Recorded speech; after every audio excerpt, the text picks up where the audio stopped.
Hello, my name is Bill Coughlin, and welcome to the First Person Civil War podcast, which retells the stories of the soldiers and officers on the ground in the battles of the Civil War. Today's episode is Episode 1, Artillery Experiences at Petersburg. And the points of view for this episode are that of Private John Malachi Bowden of Company B, 2nd Georgia, and Chaplain Halleck Armstrong of the 50th Pennsylvania. The two stories about the receiving end of artillery at Petersburg are important to this podcast in that these are the stories that motivated me to start in the first place. Stay tuned afterward to hear the full story. Now, on to the first-person accounts. Both of these stories occurred after the Army of the Potomac and the Army of Northern Virginia settled into a siege outside of Petersburg, Virginia. The armies dug networks of trenches and sought to dislodge each other from these positions.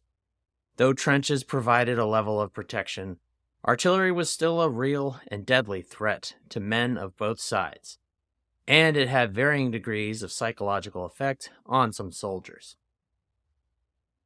Given that Private Bowden's close call with artillery came earlier in the battle, I will retell his story first. Just as a note, these memoirs and correspondence contain date errors of just one day off in relation to official assaults on Forts Gilmer and Stedman. The first primary source for this episode are the memoirs of Private John Malachi Bowden, which are called Some of My Experiences as a Confederate Soldier in the Camp and on the Battlefield in the Army of Northern Virginia. John Malachi Bowden was a teacher from Meriwether County, Georgia, before the war began. After the firing on Fort Sumter on 12 April 1861, John decided to raise a company of infantry, which he succeeded in doing, and the men elected him a first lieutenant. He was anxious to get to the fight and decided to leave the company he raised and instead enlisted as a private in Company B, 2nd Georgia, on 26 August 1861. He stayed in the regiment throughout the war and participated in battles such as Yorktown, Malvern Hill, Fredericksburg, Gettysburg, the Wilderness, and Spotsylvania Courthouse before finding himself at the siege of Petersburg. During the siege, the 2nd Georgia was assigned to Benning's Brigade, Field's Division, of the 1st Corps. Unfortunately, Private Bowden does not provide an exact date or location of his experience, but we know he was located in defenses north of the James River and that it was before 28 September 1864. More on that in a little bit. Wherever the 2nd Georgia was, they did find themselves opposite a unit of mortars, which were a type of artillery piece designed for sieges, which fired an explosive shell at a high arc. If timed correctly, it could explode on impact against a fortification or burst in the air above men in the trenches. Private Bowden talked about the Union mortars' attempts for several days to time the rounds to impact in their trenches. And he says, "When they were fired, we could watch the shell or missile like you watch a bird as it went up and came down." And then he continues, "Their shrieks becoming shriller and shriller as the time to explode approached." Of the number of days that this went on, he did not say, but it became commonplace to a certain extent, and that is when it became almost deadly for Private Bowden, as he recalled. "One day I was intently watching one of these mortar shells as it went up, and approached apparently right toward where I stood in the ditch. Our boys in the company calculated, and decided that it would just about fall in the ditch. They at once broke ranks, running up and down the ditch to give it a wide berth. I stood coolly, trying to determine whether it would fall in the ditch or go over. I thought, if it went over, I would lie down in the ditch and thus be protected. If it fell within the trench, I would run into a bomb-proof, and meaning it's a structure for protection. A bomb-proof just behind the ditch about our feet. These were constructed with heavy logs, with much dirt piled upon them. Here we would be protected from exploding shells. I thought that this shell would go over the ditch, passing over my head, and the only danger then would be that the fuse might burn out and explode the shell before it went over me. So I decided to lie down in the ditch. As I decided upon this, the shell exploded about 15 feet above my head. The concussion was awful, and as I was in the act of lying down, it drove me against the bottom of the ditch with tremendous force. A piece of the shell as large as a man's fist brushed my right ear and went 12 or 15 inches into the ground. I was stunned to unconsciousness until reaction set in. The other boys were about 30 feet away on either side. As I recovered consciousness, I heard the boys say, "It got Bowden that time." They rushed up to carry me to the ambulance corps, and thence to the charnel house. And today we would call that a morgue. To the charnel house, when I recovered strength and got up without their help.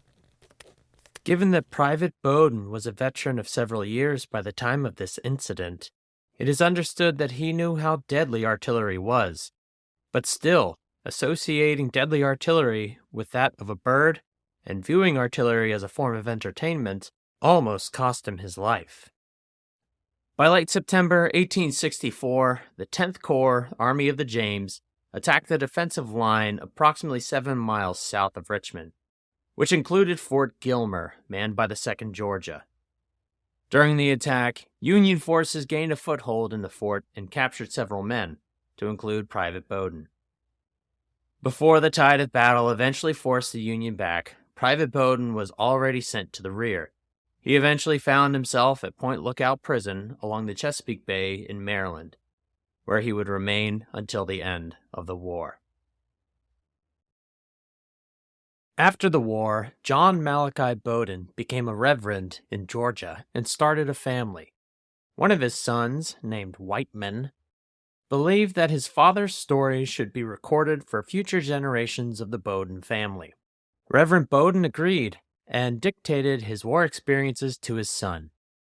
The result being some of my experiences as a Confederate soldier in the camp and on the battlefield in the Army of Northern Virginia.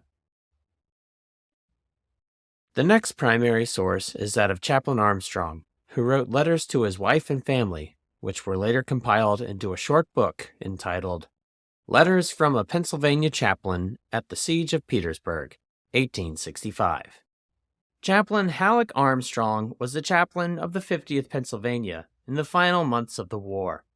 From 1858 to 1862, Chaplain Armstrong was the pastor in Sullivan County, Pennsylvania, and a superintendent of schools for almost the same amount of time. From 1862 until early 1865, he was a pastor and teacher at Monroeton in Bradford County, Pennsylvania. From February to July 1865, he served as chaplain and was in the trenches with the 50th Pennsylvania by the 24th of February. As an interesting note, as he was a chaplain, he was not mustered into service until the next day in the trenches. The 50th Pennsylvania had seen extensive service from 1861 to 1865, present at battles such as Antietam, Fredericksburg, and the Overland Campaign. Throughout the war, the 50th Pennsylvania was assigned to the 9th Corps, and during the final months of the siege was in the 1st Division under General Wilcox, 2nd Brigade under the command of Colonel Ely. In March, they were positioned in the vicinity of Fort Stedman, but Chaplain Armstrong never stated their exact position. His correspondence to his wife and family formed the basis of his book, and for several days he regaled them of Army life, from the mundane to several rumors, and a break in church service due to a Confederate attack on the 14th of March. By 19 March, he talked of the rumor in the Union Army that Richmond was being evacuated, but they remained in their positions. On 20 March, Chaplain Armstrong recounted to his wife an artillery duel between the two armies. And he said, "Yesterday 2 more ladies rode to the front on horseback. Of course all eyes were turned towards them. An elephant straying in our midst would not have created half the excitement. They rode in full dress rig, attended by gaily dressed officers, and probably the sisters of some officers. How would you like to come to so strange a place as the army? And that was a question to his wife in his letters. And he continues, Can't say I want to see you here. The shelling for 2 hours on our left, 1 mile distant yesterday afternoon, was more diabolical than anything I have yet heard or witnessed. Our boys were holding a review, and the Rebs opened on to them. We bore it until review was over, and then pitched into the Rebs.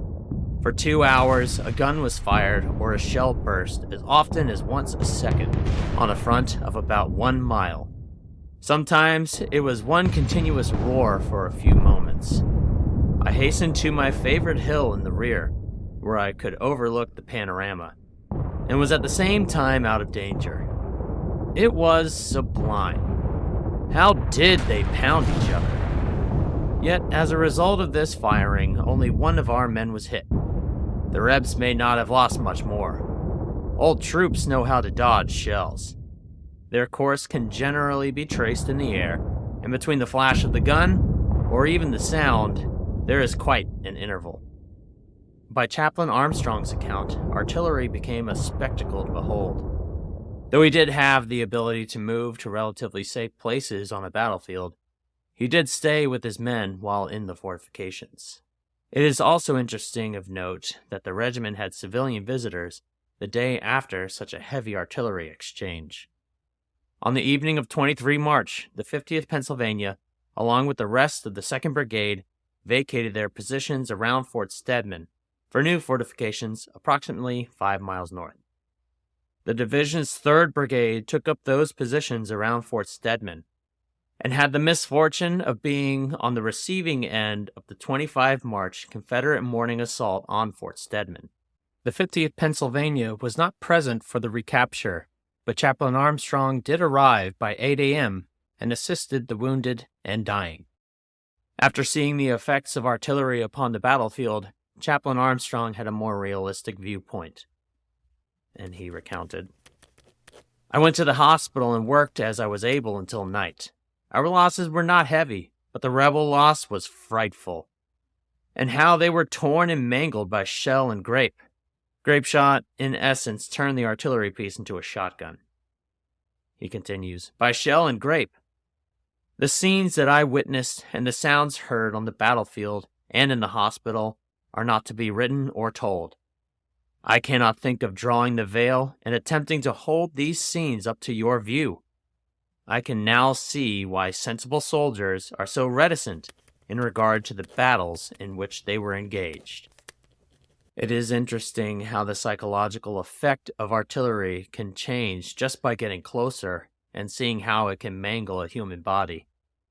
For Chaplain Armstrong, it was an immediate effect, and his subsequent letters contained little awe in seeing an artillery exchange. After the war, Chaplain Armstrong returned to Pennsylvania, where he preached in several locations until he retired in 1901 and died in 1904.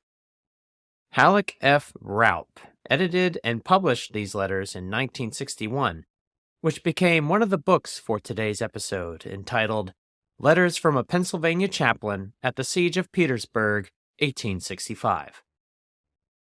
And now a little more information about these two stories in relation to your hosts.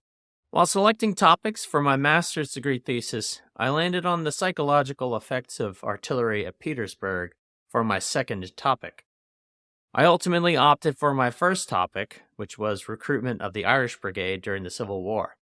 However, these two stories have lived rent-free in my head for about 2 years, and that I wanted to explore this topic further. Over that time, what I wanted to do with these stories is what we have here today, First Person Civil War Podcast. Thank you for listening to the first episode. If you like what you heard today and would like to hear more episodes in the future, please consider supporting us financially by donating at the podcast website, firstpersoncivilwarpodcast.com. Again, that is firstpersoncivilwarpodcast.com. The donation link is located at the top of each web page.